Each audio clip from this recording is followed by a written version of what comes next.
행정기출 퀴즈 2017년 제26회 공인노무사 기출 1문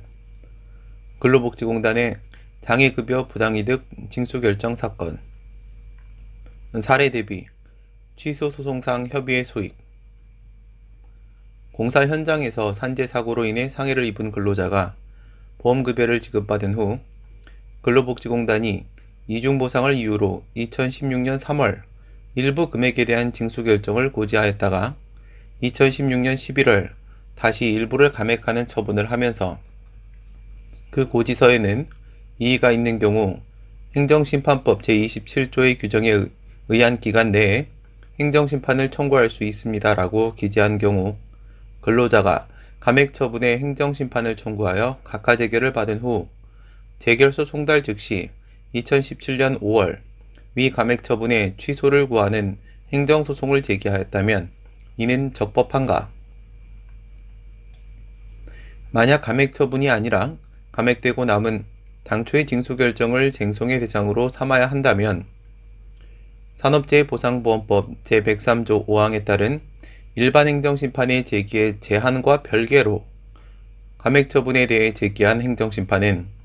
협의의 심판 이익이 인정되지 아니하고 제소기간의 경과 여부와 별개로 감액 처분에 대해 제기한 행정소송은 협의의 소익이 인정되지 않아 각하의 대상이 된다. 5. 최초 징수결정이 나온 날 2016년 3월부터 기산을 해도 감액 처분이 나온 날 2016년 11월부터 기산을 하더라도 취소송을 제기한 2017년 5월에는 이미 제소기간은 경과하였고 행정소송법 제20조 1항 단서에 특례 규정이 적용될 수 있어야만 제소기간을 준수한 것으로 인정될 수 있으나 처음 불복을 제기하여 근로복지공단의 오고지에 따라 행정심판을 청구한 때에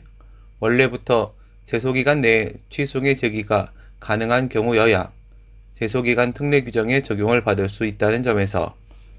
소외 대상이 무엇인지가 문제된다. 5. 산재급여의 징수결정은 가분적인 처분으로 이를 감액한다는 것은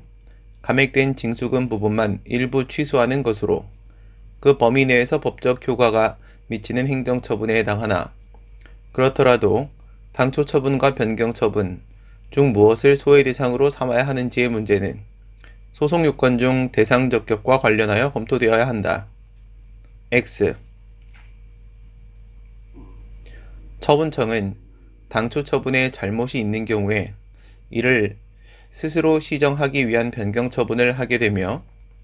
공정거래위원회의 부당공동거래 행위자에 대한 과징금 부과와 같이 특수한 경우가 아닌 이상 사안의 감액 경정과 같이 변경 처분이 당초 처분보다 유리한 내용으로 변경된 경우에는 그 변경 처분의 취소를 구하는 것은 원래의 상태로 되돌려 오히려 불리한 결과를 초래하게 되므로 그 협의의 소익이 인정되지 않는다. 5. 근로복지공단이 이중보상을 이유로 행한 징수결정을 감액한 경우에는 그 소외 대상이 변경된 내용의 당초 처분이 되어야 하는데 그 이유는 당초 처분의 신속한 확정을 위한 것으로 만약 그렇게 보지 않는다면 당초의 징수결정을 적법한 제소기간 내에 다투지 않아 확정이 되었음에도 불가증력이 발생하였음에도